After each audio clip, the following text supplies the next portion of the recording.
Amigos, hermanos, la lección 5 de nuestra escuela sabática nos lleva a lecciones extraordinarias para que tú como maestro puedas compartir y extraer lecciones hermosas para la vida personal y para la vida de tu clase en conjunto. Milagros alrededor del lago. En esta lección encontramos a Jesús realizando su ministerio mayormente en Galilea, al lado del lago, que era el centro de la vida misma de los habitantes de ese tiempo. Estas historias que vamos a ver hoy, hermanos, que son dramáticas, veremos una vez más quién es Jesús y seguiremos descubriendo nuevos aspectos de su ministerio y seguiremos entendiendo mejor el ministerio a favor de nuestra salvación. Lo hemos dividido, como siempre, en tres partes también para darle una mejor consistencia y que pueda servirte esto para medir tu tiempo en tu clase de escuela sabática este próximo sábado. El primer espacio lo hemos titulado ¿Quién es Jesús? Y entonces nos encontramos allí en Marcos capítulo 4, versículos 35 al 41, una manifestación poderosa de Cristo Jesús. El, la manifestación al calmar la tormenta ahí en el mar con los discípulos, ¿no? Esa teofanía, como la llama la lección, o esa manifestación visible de Dios, es muy común en la Biblia. Tú la puedes encontrar tanto en el Antiguo como en el Nuevo Testamento, cómo Dios se manifiesta cuando es necesario justamente para bien de sus hijos. Dice la lección que eventos como estos tienen 5 características que son importantes por lo que el relato conlleva para nosotros.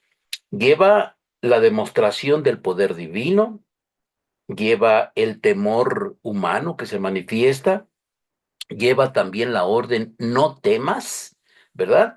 Lleva también las palabras de relación, las palabras de la relación que hay entre la historia y los personajes y la respuesta humana a esa revelación divina. 5 cosas que son interesantes, tal vez para que tú las comentes en tu clase y le puedan dar el entorno que corresponde a este punto. Ahora, en esta historia, la pregunta de los discípulos, esa de ¿y quién es este que hasta el mar le obedece? Empuja, dice el autor, a cada uno a responder supliendo así una respuesta explícita. ¿Quién es este? Tu clase y tú podrán llegar a una buena conclusión. Punto número 2. Insólito y sanando cuerpo y alma. En Marcos 5, del 1 al 20, hermanos, nos presenta una historia con detalles desgarradores. La historia de este endemoniado y los puercos y el desafío económico que enfrentaron los de esa región. Bueno, vamos al punto. La actitud de ese hombre al postrarse ante Jesús sirvió para que Jesús mismo pudiera escuchar por sobre los gritos de los demonios y de él la súplica de ayuda susurrada por el hombre. Aquí hay una lección muy importante que tú, maestro, debes de enfatizar con tu clase.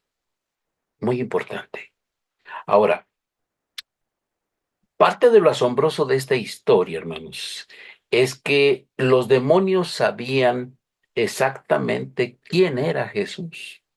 Y no solamente sabían quién era Jesús, sabían la impotencia de ellos sobre Jesús. Y también sabían y conocían el poder que Jesús tenía sobre ellos. Una lección muy importante también para, para ti y para mí. Ahora, en Marcos 5, del 21 al 31, encontramos la segunda historia llamada sándwich en este evangelio de Marcos, ¿no? La historia de la mujer que fue sanada de su enfermedad del flujo de sangre y la historia de Jairo y su hija, ¿no? Dos historias muy importantes. Ambos, tanto Jairo como la mujer, eh, que estaba esta mujer enferma, acuden a Jesús en busca de ayuda. Ambos acuden, ellos van hacia Cristo Jesús. La mujer necesitaba desesperadamente la sanidad. Y dice el relato bíblico que Jesús sanó su alma, pero también sanó su cuerpo. Es decir, el ministerio de Jesús no era un ministerio parcial, era un ministerio total y al final sacaremos la lección práctica de ello, hermanos. Esta mujer recibió lo que necesitaba. De la misma manera que Jairo, a través de su hija, recibió lo que necesitaba. Ahora, la lección resalta un punto que me parece importante señalar de esta niña, también en particular. Cuando Jesús va y se dirige a ella y le habla de una manera particular. Esa frase de Talita Kumi no habla de otra cosa más que de la forma cariñosa, el carácter cariñoso que Jesús utilizó para dirigirse a a la niña, dándole realce al ambiente familiar que debe de reinar en los hogares. Esa es una parte muy importante, porque a veces no vemos esas facetas de Jesús y queremos descubrirlas y no las vemos, pero esta es una de esas muy, muy importante. Y finalmente, el punto número 3 son historias paralelas y malas interpretaciones.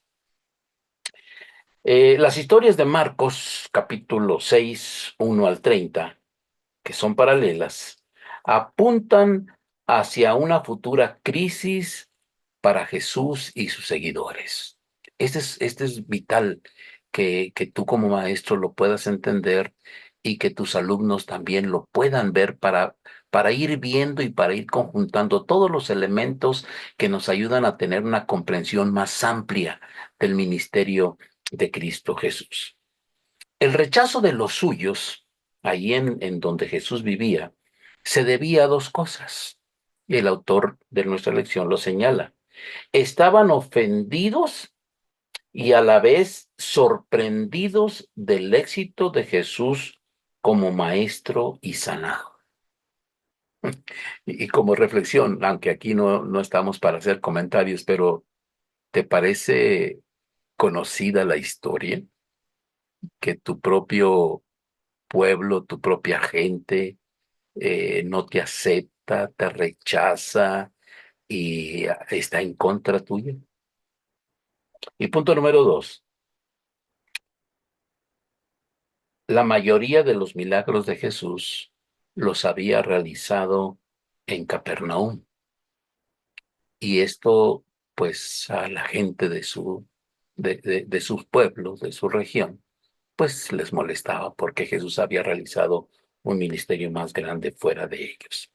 Ahora, la otra historia que está entrelazada aquí es la misión de los 12.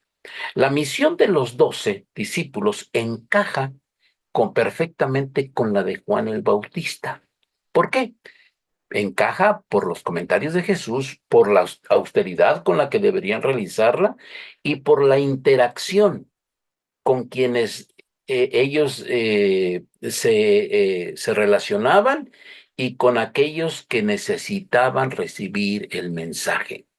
Y esta es una parte muy importante en el aspecto hoy del ministerio, la interacción con la gente, el poder entender, el poder comprender y el poder ayudar en su propia situación muy importante, muy importante. El mensaje de los discípulos, como el de Juan el Bautista, era el mismo. Era un mensaje de arrepentimiento, hermanos, que no se nos olvide. Y eso debe de resonarnos con claridad hoy, porque los mensajes que siguen ahí en la Biblia para ti, para mí, llevan la misma intención, el mismo propósito. Ahora, es desconcertante, y eso el autor lo señala y aquí también lo presento yo, que eh, el mismo eh, que la muerte de Juan, perdón, la muerte de Juan el Bautista presagiaba la muerte de Cristo Jesús. Por eso al principio dijimos que estas historias apuntaban hacia una futura crisis, tanto para Jesús como para los discípulos. La alimentación de los 5,000, que tú y yo la conocemos a la perfección y seguramente hemos escuchado muchos mensajes del asunto. De Marcos 6:30 al 52, encontramos verdades y lecciones importantes que hoy podríamos sacar nuevas cosas y te animo para que así lo hagas, ¿no? Ahora, el desafío de alimentar a los 5,000, los discípulos aquí tratan de enfrentarlo en términos solamente humanos. Y eso es lo que a veces nos lleva al fracaso ante los desafíos que tenemos por delante. Pero tú como maestro lo aclararás con tus alumnos. Ahora, ese milagro de la alimentación de los 5,000 desata falsas expectativas entre la gente, falsas expectativas de el libertador que ellos esperaban. Pero Jesús no las satisface.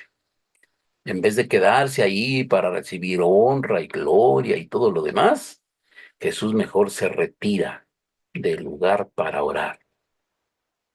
Y esa actitud nos habla que allí se revela exactamente cuál era la misión de Cristo Jesús. Salvar, liberar de la esclavitud del pecado al mundo. Una lección extraordinaria para compartir con tu clase esta semana.